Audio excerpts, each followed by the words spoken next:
चलिए फिर रुक करते हैं खबरों की तरफ, लेकिन पहले जुगल किशोर शर्मा का हम रुक कर लेते हैं। हमारे संवाददाता इस वक्त हमारे साथ लाइव जुड़ गए हैं। बीजेपी के लिए वोट मांगे हैं तो हम ये कह सकते हैं कि एक नया स्टार प्रचारक बीजेपी को मिल चुका है। मैं अगर गलत नहीं हूं तो एक नया स्टार प्रचारक बीजेपी को मिल गया, क्योंकि ये आपका चुनाव था और आपने जिस तरीके से प्रचार किया है, मुझे लगता है कि स्टार प्रचारक भविष्य का बीजेपी का हमें मिल चुका है। ये आप लोगों का बड़प्पन है जो आप ऐसी उपाधि मुझे दे रहे हैं, लेकिन सत्यता तो यही है कि जैसे एक आम कार्यकर्ता लगा हुआ था वैसे ही मैं लगा हुआ था।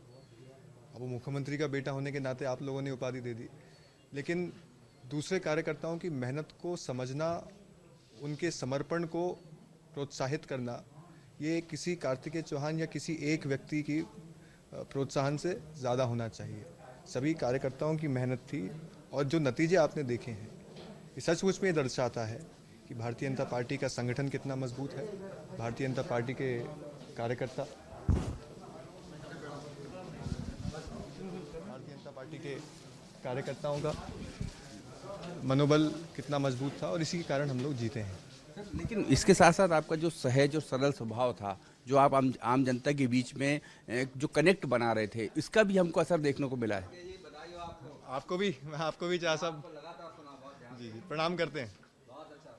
जिस तरीके, जैसा अरविंद जी कह रहे हैं कि जिस तरीके से आपने पब्लिक को कनेक्ट किया, एक सहज और सरल बातचीत आपने जो आम जनता से जोड़ी, इसका एक व्यापक असर हमें देखने को मिला है। ये भारतीय जनता पार्टी की संस्कृति है, जनता के बीच में जाना, जनता की सुनवाई करना। और इसीलिए देखिए, मैं अब तो किसी को बुरा बोल के कोई फ़ायदा नहीं, लेकिन इससे पूर्व जो हमारी सरकार थी, जो 15 महीने की सरकार थी, उसके मुख्यमंत्री जनता के बीच जाते ही नहीं थे। वल्लभ भवन से बैठकर सरकार चलाना, इसी का खामियाजा उनको भुगतना पड़ा।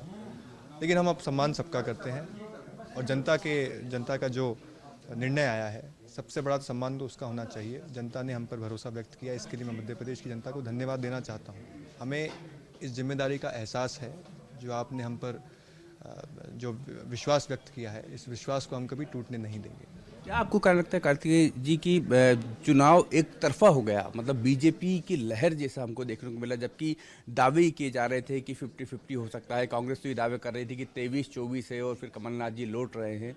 लेकिन क्या आपको लगता है क्या फैक्टर चला है? मुझे लगता है कि शिवराज वर्सेस कमलनाथ का मुद्दा, मुझे लगता है आम जनता ने इसको चुना है। सबसे बड़ा जो विश्वासघात, अब सोचिए गरीब घर की बेटी जो अपनी हाथ पीले होने का, उसके परिवार वाले उसके हाथ पीले करने का इंतज़ार कर रहे हैं, 15 महीने हो गए उनके हाथ पीले नहीं हो पाए।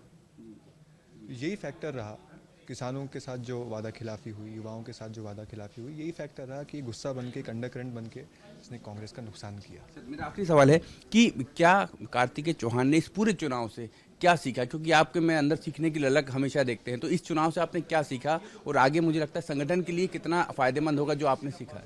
जनता के प्रति समर्पण और मेहनत। कार्तिकेय चौहान भारतीय जनता पार्टी का हिस्सा होते हुए सबसे बड़ी सीख यही है कि संघर्ष के आधार पर आगे बढ़कर ही कोई नेतृत्व दे सकता है। संघर्ष ही सब कुछ है, संघर्ष ही सर्वोपरि है और संगठन में रहकर काम करना चाहिए।